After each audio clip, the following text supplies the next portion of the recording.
Hi, I'm Adrienne McLean from the Speakers Practice. It's great to have you join us for our podcast, Think Bigger, Grow and Succeed. We are interviewing professionals on the topic of seeing the bigger picture and discuss how individuals at work or at business can do this so they grow and ultimately succeed at their goals. This interview is designed to be motivational and uplifting. We're discussing skills and approaches to get you to the next level. This is Series 3 of Think Bigger, Grow and Succeed, sponsored by the Speakers Practice, and is a program to support business owners, executives and professional individuals wanting to get to the next level and develop their career or business. Our theme for this series is moving forward and achieving aspirations. Today, joining me is Lewis Schrenk from Boost Media. Lewis helps businesses, brands, and entrepreneurs grow their brand, their online presence, and authority by getting them featured in various media outlets, including digital, print, and podcasts. They also improve your searchability in Google and Google News, helping you rank for keywords that your target clients will be searching for. Lewis understands the power of PR and positioning you as a thought leader in your industry and why your personal brand is the currency for future success. Hi there, Lewis. Hi, Adrienne. Thanks so much for having me. Much appreciated. Great to have you with us. Yeah. And how is it up on the beautiful Gold Coast? Yeah, it's better than it has been. As you know, that the weather has not been great for the past month or so up here, but yeah, it's actually pretty good at the moment.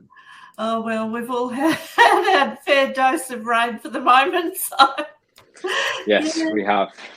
So tell us a bit about Boost Media and how you help your clients.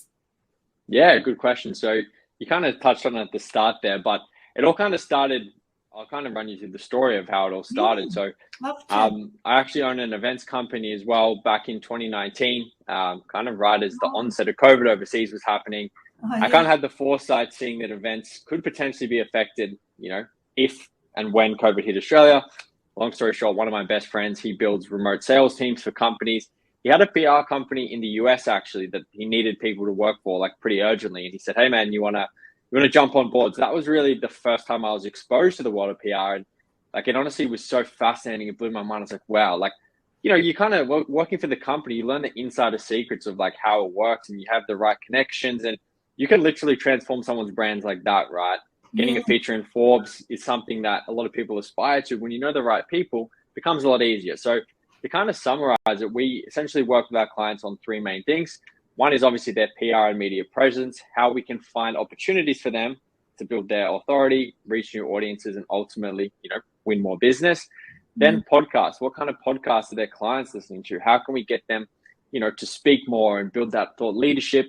And then the last piece of the pie kind of culminates the two of them, and it's social media content, right? Mm-hmm. These days, you've got to be present online. Like I mentioned, like recording things like this, posting the content consistently, primarily through short form video. So TikTok, Instagram Reels, YouTube Shorts, they are hands down the best thing in terms of reach right now. And if anyone listening isn't posting short form video content, I would start yesterday because it's crazy how quickly things can change. Yeah. And what is it about short form video that makes it so powerful? Well, it's just the algorithms that favor it right now, right? They know what people, so I guess you start at the level of people, right? And so people like consuming this short form video. So all the algorithms are favoring creators who create that because it keeps people on their platforms for longer. So I don't know if you're aware, but last year, TikTok actually surpassed the total watch time for YouTube, which is huge. Oh, really? So people are spending that much time.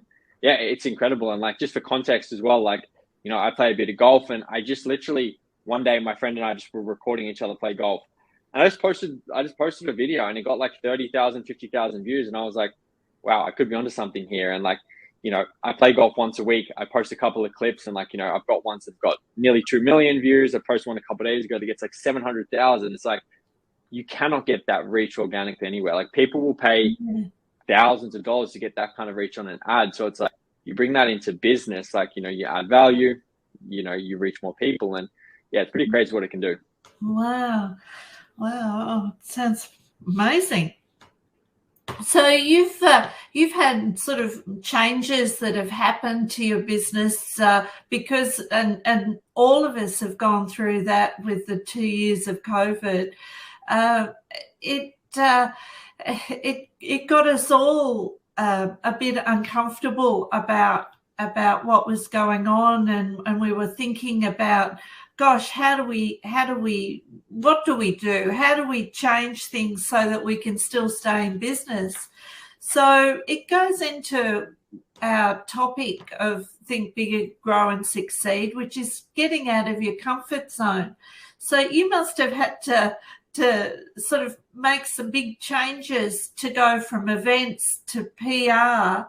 So how did you find that journey? And was it exciting and testing out new waters, or was it something else?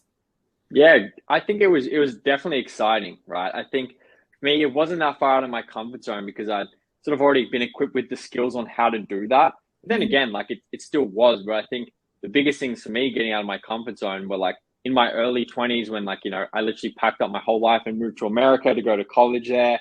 Like those kind of real life experiences, like, you know, the events company that I ran prior to mine, like that was so far out of my comfort zone. It was not even funny. And like, I showed a really great initiative, and like within 2 months, I was running those guys' whole business for them. So yeah, that like definitely like getting out of my comfort zone was huge. But in terms of that transition, it felt very natural, right? It was just like, cool, I've got this skill set now. I know how to, you know, the fundamentals of business.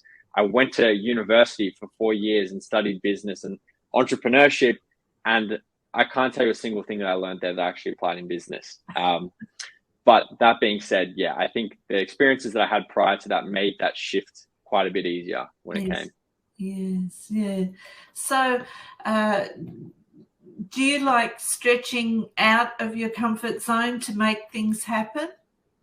100%, yeah. I think it is very easy. And like, you know, even me saying that, I can almost call myself out and say, not every time, right? I'm not perfect. There's obviously things that I fall back within my comfort zone, but, you know, I wouldn't be where I am today. Like, you know, if you looked at the 15, 16-year-old me, he would not have believed the things that I've done and, like, you know, quote unquote achieved. Like, you know, I don't consider myself wildly successful by any means, but like, you know, just thinking back to how I would have thought then, it's like, I would not have believed it. Yeah. Well, in PR terms, you're doing exceptionally well because you got an article in Fast Company, which is a huge magazine.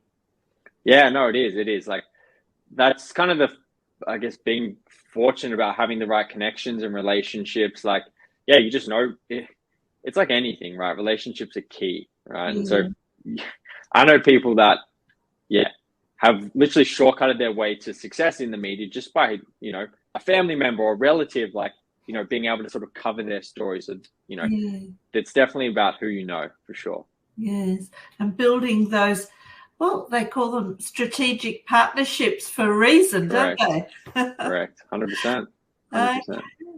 Well, look, our next question is about, what are your recommendations about thinking bigger about your goals and aspirations? Yeah, good question. So I read a book. Well, I read it 3 times, actually. Listen to it. It's called The 10X Rule by a guy called Grant Cardone. I'm not sure, you might have heard of him.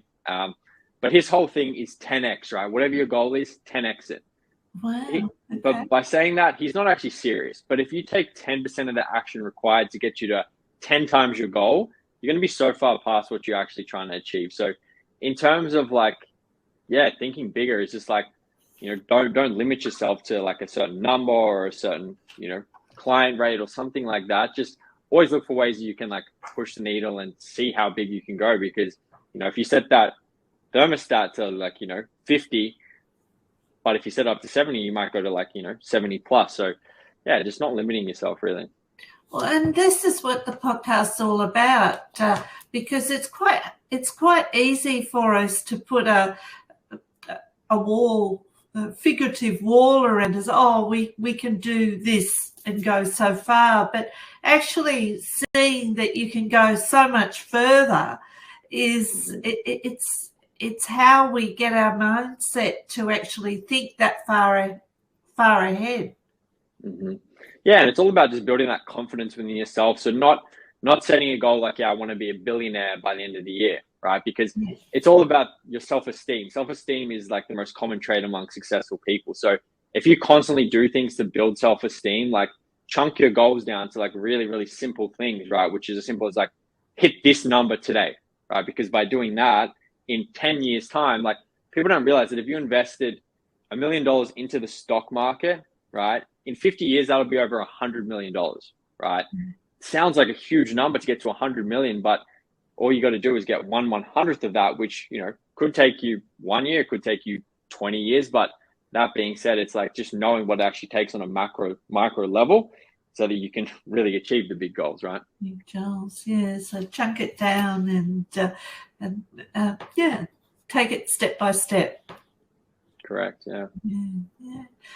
Okay. So, when we go out of our comfort zone, we're having to test new things and go places where we don't know where we're going in because we haven't done it before, and it's not that easy just to go and do a new thing. We sometimes have to take a few attempts to get it right. So what are your recommendations for sort of navigating that uneasiness when we're doing new things? Yeah, good question. Like, I think first is just like having self-awareness and like knowing yourself. Because for some people, that is the scariest thing on planet Earth, and they would like nothing less than doing that. But for some people, that's like what gets them out of bed. It's like, God, like I have no idea what's going to happen. And that's so exciting, right? So I think it starts with self-awareness. But yeah, like, and just understanding that it's going to be hard. Like, it's never going to be easy. You just have to learn that, failure is just part of the process, that you're going to get a million no's. Like, you just become kind of numb to all these quote unquote negative things, and you just keep pushing the needle forward. So yeah, just look at it as a long-term game, right? Like, wealthy people think decades, not days. So yeah, for people starting out, just like understand that it's hard, but like, not everyone is built to, be an entrepreneur or a business owner or a speaker, whatever that may be. But as long as, you're self-aware and you're happy with what you're doing, then I think that's totally fine. Yeah. And everybody will have different aspirations. Correct. Yeah. So will we go back to goal setting, because this is sort of fundamental with being able to achieve those aspirations. And what are your recommendations for achieving goals? Yeah, that's a good question. So I've honestly experimented with just about every goal setting method there is. The goal setting method of shooting for the stars and, trying to 1,000,000x what you're trying to do. I've tried, making it as simple and as easy as possible to like build wins. But I think the kind of middle ground that I've found is like having a stretch goal that, is slightly uncomfortable, that it's going to take extra work to get there to push, but then really just chunking it down. So I was literally doing this morning, right? I set some new goals and spent an hour first thing today, just like literally breaking everything down to the number. It's like, this is what we need to do every day. Had a meeting with my team, said, cool guys, this is the X goal. This is what we're going to have to do. And when you simplify, like even when I was like saying what we had to do each month, it sounded like so much. When you realize what you just have to do each day, it's really not that much. So in terms of what works for me, I'm a big believer in it's not what works, it's what works for you as an individual. So for me, it's just like having that clear goal, but just knowing the exact kind of steps and plan to get there. Yeah. And accountability is important there too, isn't it? Yeah, definitely. I mean, some people need external accountability, which 100% always helps, right? I think it's just about keeping the promises that you make to yourself, right? Like that's what accountability is. Are you going to, go to the gym today? You're going to, eat those healthy meals today, and you just build those wins. And like I said before, that self-esteem with yourself that kind of transmutes into nearly everything that you do. Now, this question is more bigger picture, but it's about sort of aspirations, whether it's a career aspiration or a business aspiration. But it's like just taking away any of the restrictions that people might have and just shooting for the stars. How do you approach sort of creating aspirations for where you want to go without living?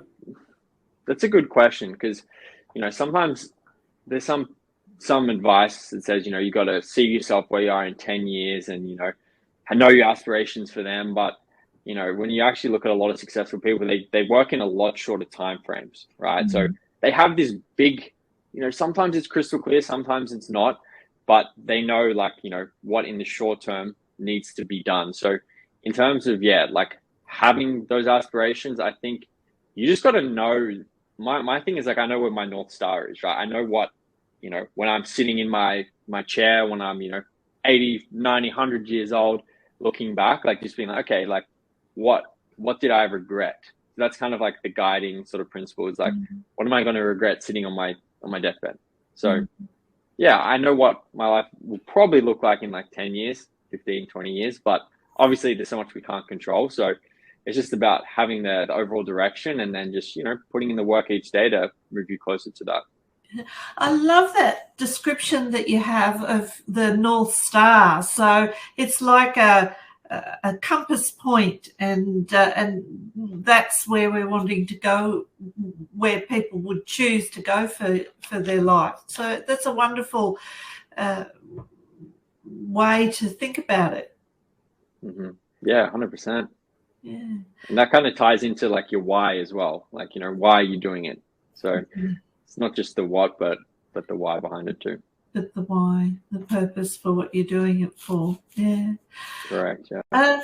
We touched on this before, but how important is it to keep connected and building connections so that you can achieve these aspirations or goals that you're setting? Yeah, it's essential. Like, it's paramount. Like, obviously, like we talked about before, relationships are everything. And, you know, I think what you meant by connections there is just like connecting with people, you know, and obviously social media, the internet has made that a lot easier. But like, I intentionally moved from Melbourne to the Gold Coast because, you know, people in, you know, similar spaces, like everyone was kind of up here. And now it's crazy to think that 2 years ago, I was literally sitting on my like couch or wherever I was, watching this guy that I was connected with on Instagram through a mutual friend. He was at this, like, you know, this yacht with all these successful entrepreneurs and all these people. And like, I was literally watching it on his Instagram story. I'd say, oh, cool, that looks cool. This guy. Then fast forward a year later, I was literally at that exact event with the same people. And I'm friends with all of them now. So it's like, you level up your circle, and like, you just, every kind of conversation or every like interaction you have is always somewhat, you know, beneficial, whether, you know, someone's like feeling unmotivated this week and you just kind of, you know, have a chat and like you inspire each other, or it's like, this is a sweet tactic that's working, like you should try, you know, this software. And like, it's always just good to have those like-minded people that are going to, you know, get you to the next level as well. Yes. Being in the network of people that you either want to be or who can help you get where you want to be. Correct. And it humbles you a bit too. Like, you think you're doing really well, and then you meet some other people and you're like, wow, I've got a long way to go. Yeah. But it's good because that's uncomfortable, right? Yes. Well, it's a lot easier being the biggest fish in the room than being, you know, a little fish in a big pond. In the big pond, yeah. Well, that's where you've got to be, isn't it? A little fish in a big pond. Correct. Exactly. Yeah. Okay. Well, we're getting towards the end of the questions here, but the vision and mission are always talked about. But how do these grow and drive businesses?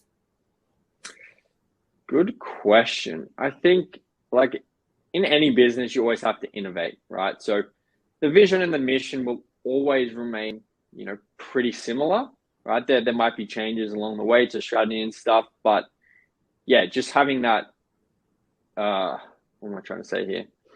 Yeah, the vision and mission will always stay like pretty solid, but in terms of like the strategies and, you know, the tactics to get there, I think those can be more flexible, right? Rigid with the outcome, flexible with the approach. So I think all companies have to innovate, which is obviously the biggest change that they'll do if you don't innovate. Like, you know, you look at Blockbuster, it's got dominated by Netflix, and, you know, Xerox or whatever the photography company. So yeah, being adaptable to your mission as well, because yeah, as I mentioned, things will always change, especially now more than ever. Yeah. Oh, look, you touch on a really important point that you can change your strategies, but you can still keep true to your vision, your North Star, as you talked about, and the mission of why your business, how your business helps their clients, and the ways that you can achieve that are going to be different, and some strategies might work and some strategies might not work as well. So you finish those ones and focus on something that does get you ahead.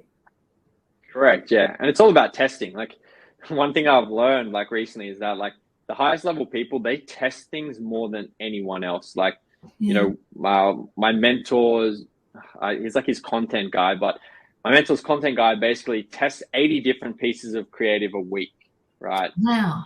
Like for their clients' campaigns. I'm like, wow, that's next level. So it's like, how can you test more things? Because if you don't test, like, you never know, like, is this other strategy better? You know, not getting shiny object syndrome. Like, you know, as my mentor says, you want to have the strategies in place, but the tactics will change, right? Strategy might be, you know, becoming synonymous with an industry. The tactic might be, you know, getting on more stages, getting on more podcasts. So there's like dozens of tactics that will like fuel your strategy. Yeah, fantastic. Well, Lewis, thank you so much for joining us today.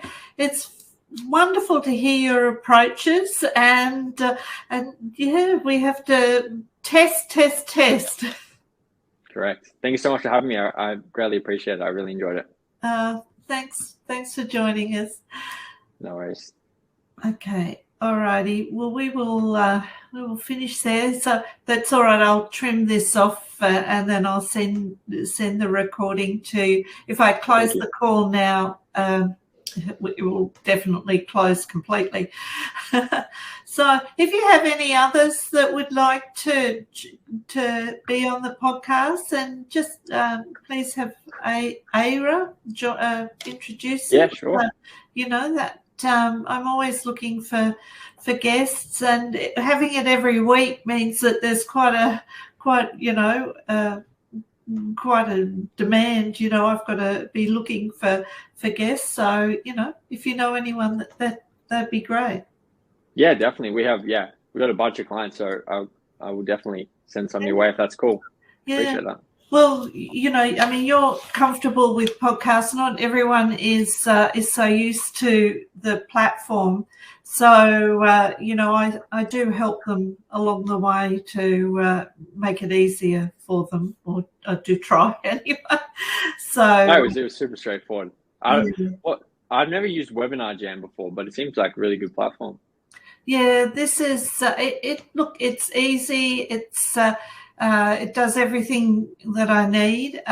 It's got polls and chats and raise hands and all those sorts of things. And it's more a webinar platform than Zoom. Like, Zoom's just different.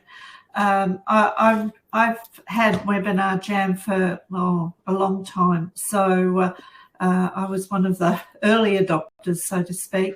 So I just have it, and I just think it's good to be using a multiple of platforms. So I use this for Think Bigger, and yeah, it does the job. So there's so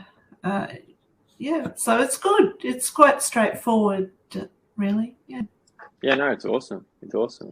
And forgive me for not knowing this. I literally was rushing just to get ready for this. But so what exactly is your business? Like, what do you do? Look, I have I've run the speakers practice since 2009, and I help people grow confidence with delivering presentations, and specifically for I like to help them with their building their confidence to promote themselves.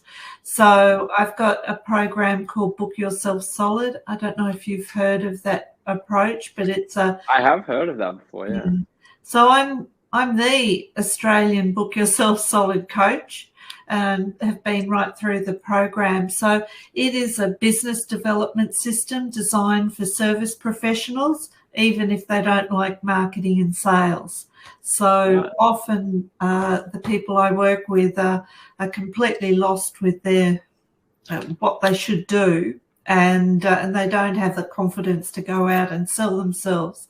So they can be great experts in their field, but when it comes to the business side, then they struggle with the marketing and sales. So I have my programs help them twofold. One is with business development and one is with personal selling. So that's creating presentations so they can go out and talk to clients, do sales presentations, do presentations at Chamber of Commerce or networking groups. So I can help them put together a presentation so they can go out and do that. I do podcasting, and I also have some programs for video, for creating video. I have a online workshop for video, but the main program is an in-person training in an actual studio. That's a bigger ticket workshop. Yeah. Okay. Awesome. Yeah, fantastic. So it's about helping people in those sorts of areas, and they're often never done it before, and especially people that are going from corporate world to running their own business, then all that side they haven't done before, so they don't. Oh yeah, there's a lot. So you'll see that with the PR side, and a lot of your work may cover that side, but there's probably some synergy there with PR and with the Book Yourself Solid framework. So that definitely framework around how they grow their business, really. Yeah, cool. Yeah, and if any of your clients or even yourself ever need any sort of assistance on that front, I'm more than happy just to connect and see if there's any way we can help out, because it's one of those things that regardless of the industry, I always kind of not make the joke, but it's you look at anyone who's at the top of any industry, you see them everywhere, right? It's they're always in podcasts, they're always in the media, they're always posting content. So it's just my kind of goal is how do we blueprint that and just bring that to more people, right? Because for some people it's big, scary, how do I do that? Some people have figured it out on their own, some people go and work with companies like us. So yeah, it's pretty neat. Well, one thing that I do is it's like this, but it's called business success strategies, and that's more topic specific. So it's a video. It's not so much a podcast, but it's a video on a specific issue or product or approach. So it might be, the topic might be something around how does PR help business, and then there's 4 or 5 individual questions that cover that topic. So that's something else that I do cool. on the side. Yeah. So, amazing. Anyway, well, good to speak with you, Lewis. Yeah, likewise. Doing amazing things, and keep in contact. I think we're connected on LinkedIn now. Perfect. Okay. All right. Awesome. Have a good afternoon. Okay. See you. Yeah, bye-bye. See ya.